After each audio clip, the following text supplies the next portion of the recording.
Isang magsasaka ang arestado matapos umano siyang makuna ng barel sa Batangas.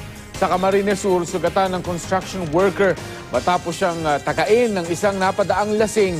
Narito ang Ronda Probinsya.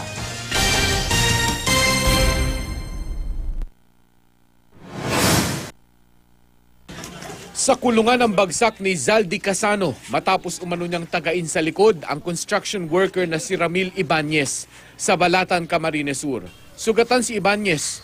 Kwento niya, nagtatrabaho lang siya sa ginagawa nilang bahay nang dumating ang suspect.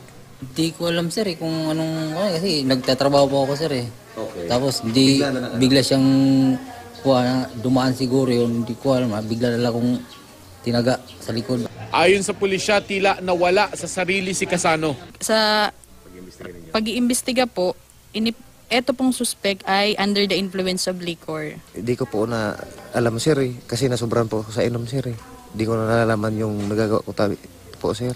Na-recover sa follow-up operation ang ginamit na itak ng suspect. Desidido naman ang biktima na magsampa ng reklamo laban sa suspect. Arestado naman sa Balayan, Batangas ang magsasakang si Elpidio Pujante matapos umano siyang makuna ng baril.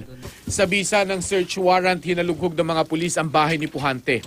Doon nakuha ang isang caliber 45 na baril na may 3 bala. Pero giit ni Pujante, hindi sa kanyang nakuhang baril.